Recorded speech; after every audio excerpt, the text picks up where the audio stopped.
Assalamualaikum warahmatullahi wabarakatuh. Alhamdulillah. Wassalatu wassalamu ala rasulillah. La hawla wa la quwwata illa billah. Amma ba'd. A'udzu billahi minasyaitonir rajim. Bismillahirrahmanirrahim. Sabbihisma rabbikal a'la alladzi khalaqa fasawwa walladzi qaddara fahada walladzi akhrajal mar'a faja'alahu sa'an akhwa. Sanuqrika fala tansha illa ma syaa Allah. Sadaqal azim, sadaqal ala Rasulillah sallallahu alaihi wasallam. Pertama, mari senantiasa kita panjatkan rasa puji syukur kita pada Allah Subhanahu wa taala. Alhamdulillah, hari ini nuansa terang benderang dan diberikan suatu cuaca yang lumayan. Perlu kita mensyukuri nikmat-nikmat alamnya seperti ini, di mana Allah senantiasa masih mencintai hambanya sebagaimana Allah mencintai baginda Rasulullah sallallahu alaihi wasallam. Salawat dan salam mari kita haturkan pada junjungan kita Nabi Muhammad sallallahu alaihi wasallam. Mudah-mudahan kita senantiasa jadikan sebagai hamba Allah yang tergadal umat Muhammad Rasulullah sallallahu alaihi wasallam. Cinta dan kasih sayang kita kepada zuriyah Nabi bersama Habib dan Habaib ini merupakan suatu bukti cinta kasih sayang kita kepada baginda Rasulullah sallallahu alaihi wasallam. Surul muslimin muslimat rahimatunillah, hamba Allah yang dicintai Allah. Antum, saya ustadz yang di sini, kadang-kadang kita sering melihat segala sesuatu yang berhubungan dengan kehidupan sehari-hari, yang itu kadang-kala kita tidak mengerti apa yang kita jalankan belum tentu itu diterima oleh Allah Subhanahu wa taala, bahkan itu menjadi bagian daripada dosa besar. Maka dari itu ada 13 golongan yang ini dikira ringan padahal ini dosa besar.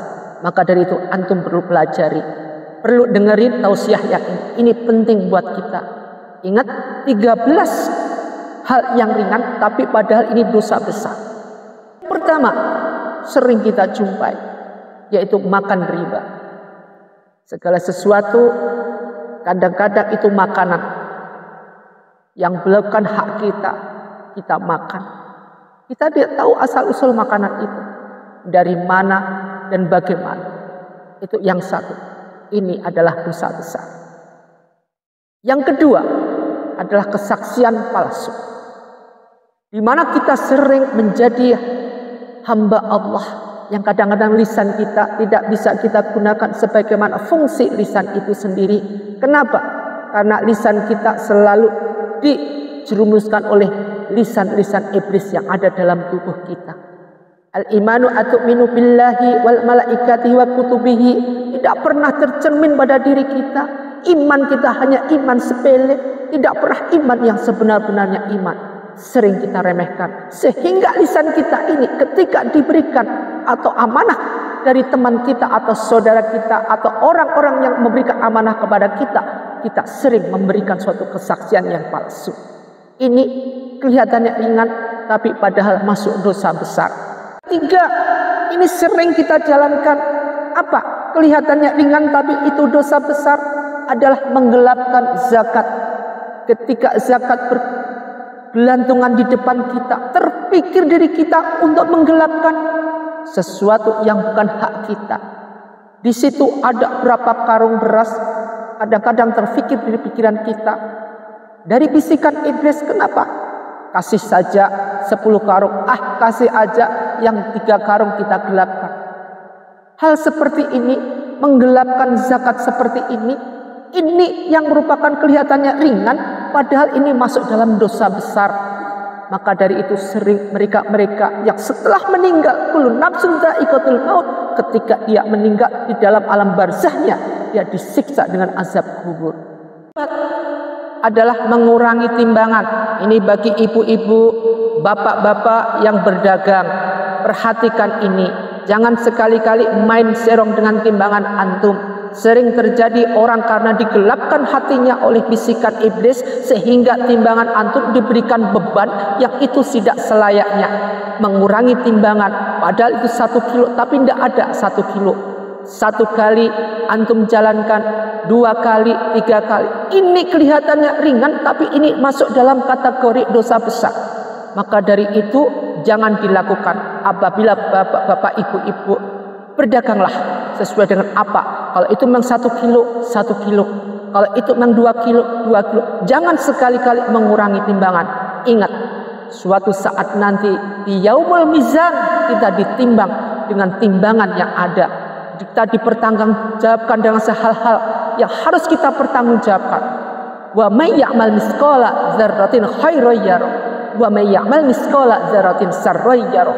Ingat, apa yang kita lakukan sebesar debu pun akan diperhitungkan oleh Allah Subhanahu wa taala. Kebaikan sebesar debu pun akan dipertimbangkan oleh Allah Subhanahu wa taala. Maka janganlah kita bermain dengan timbangan, karena timbangan akan menjadi bumerang buat kita sendiri. Yang keenam adalah sering terjadi ketika kita melihat dalam suatu persidangan, yaitu siapa? Hakim yang jahat. Dewasa ini dalam dunia modernisasi seperti ini yang penuh dengan kategori reformasi, di mana yang salah bisa menjadi benar, yang benar dibikin remang-remang supaya biar salah, supaya biar ada uang masuk kantong. Hal seperti ini, hakim yang punya niat jahat kepada si A ataupun si Fulan, yang sebenarnya si Fulan ini benar kebenarannya, tetapi akan bisa menjadi salah. Karena apa? Karena tindakan hakim ini sendiri. Inilah yang nanti akan dipertimbangkan. Ingat, di akhirat adalah terjadi suatu pengadilan di mana hakimnya adalah langsung Allah sendiri. Ketika antum menjadi hakim di dunia tidak bisa adil, hanya terbebani dengan modernisasi keuangan yang ada dalam kantong, maka ingat, kematian tidak akan lama, dan itu pun tidak akan berkah pada diri Anda, dan itu pun akan menghantui pada diri Anda, sebagaimana Anda menjadi hakim yang tidak adil, kategori hakim yang jahat. Ini dosa ringan tetapi masuk dalam kategori dosa besar. Maka dari itu, jadilah hakim yang bijaksana, yang adil dalam segalanya. Kalau memang itu salah, bilang salah. Dan jangan mudah kita disuap. Ingat, segala apa yang kita terima itu nanti akan diperhitungkan di hadapan Allah Subhanahu wa taala. Yang ketujuh, yang sering terjadi dengan dunia di akhir zaman dengan anak-anak kita, dosa ringan tapi pada ini dosa besar. Di mana apa itu? Sering kita lihat, yaitu laki-laki yang bergaya seperti perempuan. Sebaliknya, perempuan yang bergaya seperti laki-laki. Sekarang sudah bukan hal yang asing.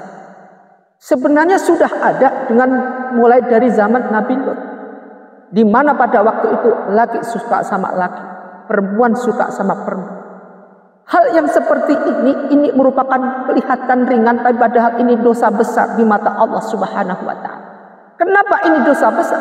Karena Allah sudah menciptakan kodratnya, dan segala sesuatu berpasang-pasang ini sudah diciptakan oleh Allah Subhanahu wa taala. Seandainya Allah menciptakan segala sesuatu yang sudah sesuai dengan bidangnya masing-masing, jangan disalahgunakan, jangan ini disalahartikan sehingga terjadi pembaharuan di mana perempuan yang seharusnya itu perempuan berubah menjadi laki, yang seharusnya laki berubah menjadi perempuan. Maka dari itu, jalankan sesuai dengan bidang kita masing-masing. Kalau memang kita ditakdirkan menjadi imam seorang lelaki, maka jadilah seorang lelaki menjadi imam dalam suatu rumah tangga yang bagus, dengan penuh keimanan dan didasari dengan ibadah pada Allah Subhanahu wa taala. Yang kedelapan adalah menghina nasab.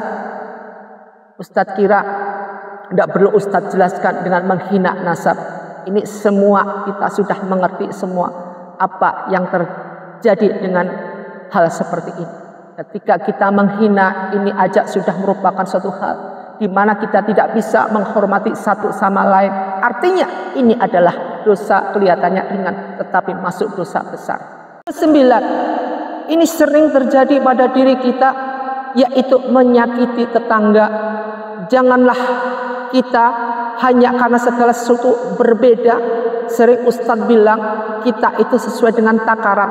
Kalau takaran kita sesuai dengan gelas ini, jangan dibandingkan dengan tetangga kita yang gelasnya lebih gede. Kalau tetangga kita bisa beli itu, kita jangan ngiri untuk bisa beli itu. Artinya apa?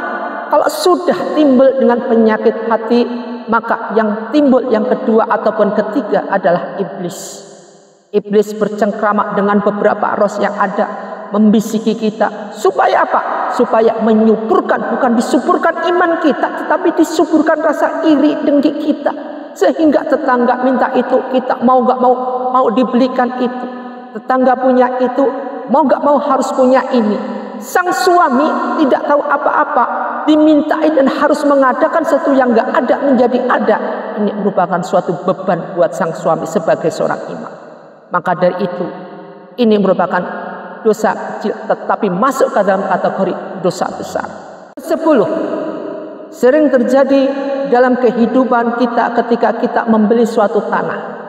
Yang ke-10 adalah mengubah batas patok tanah. Ini dosa kelihatannya kecil, ringan, tetapi masuk dalam kategori dosa besar. Janganlah kita mengubah patok atau batas tanah, meskipun yang pemilik tanahnya tidak tahu. Kadang terbisikan oleh iblis, ketika satu kita geser 5 cm, kita geser lagi nggak tahu 5 cm, 5 cm, lama-lama bisa 1 meter. Inilah yang kadang dalam suatu riwayat sampai disebutkan bahwa siapa yang melebarkan batas tanah maka kematiannya. Bumi sudah gak mau menerimanya. Ketika mati dia sampai dipatahkan kakinya. Kenapa? Karena memanjang terus. Inilah suatu riwayat yang harus kita perhatikan. Jagalah segala sesuatu. Kejujuran, amanah adalah nomor 1. Jangan sekali-kali antum ataupun kita yang masih hidup ini memperlebar batas tanah. Ke-11, ini sering dilakukan kaum Hawa tanpa sadar. Yang ke-11 ini juga kaum Adam. Dua-duanya banyak yang melakukan. Apa? Menempel alis dan bertato. Makalah dari itu taubatan nasuhah adalah nomor 1 yang harus kita jalankan. 12. Mensyukuri nikmat Allah, tapi ini tidak mau mensyukuri nikmat.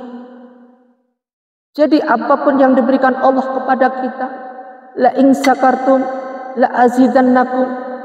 Jika kita mendapatkan nikmat dari Allah, kita akan bersyukur kepada Allah Subhanahu wa taala dari apa yang Allah berikan kepada kita. Tapi kita tidak mau bersyukur, tidak mau mensyukuri nikmat Allah seperti ini. Maka ini merupakan suatu sebenarnya dosa kecil, tapi masuk dalam kategori dosa besar. Ingat dalam ayat ini, la in syakartum la azidannakum. Diteruskan lagi, jika kita tidak bersyukur, inna adzabi lasyadid.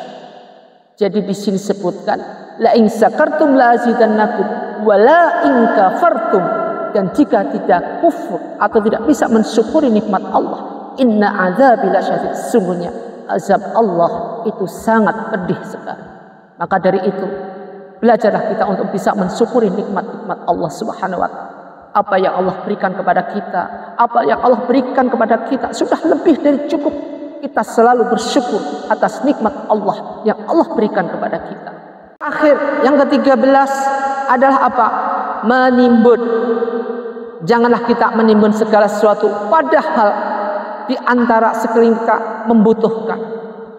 Jadi seakan-akan kita tidak mau tahu, tidak peduli dengan sesama ada di sekitar kita. Padahal itu hal yang harus diwajibkan. Apa yang kita punya, apa yang kita ada, seharusnya kita bisa membagi terhadap kanan maupun kiri, apalagi terhadap fakir miskin.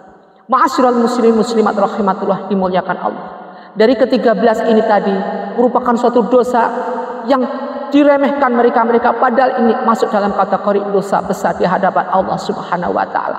Maka dari itu, camkan ini semua ada 13 tadi, dan janganlah, kalau memang sekarang kita sudah mengerti, maka hindarilah. Kalau kemarin antum belum mengerti, maka tidak ada masalah, kita bertobat pada Allah Subhanahu wa taala. Sekarang kita sudah mengerti dan Ustadz sudah jelaskan semuanya, maka belajarlah dari hal yang dari belum mengerti menjadi mengerti. Talabul ilmi merupakan suatu wajib bagi kita sebagai orang atau hamba Allah yang kategori beriman kepada Allah. Tidak pernah ada batasnya dalam kita mencari ilmu Allah.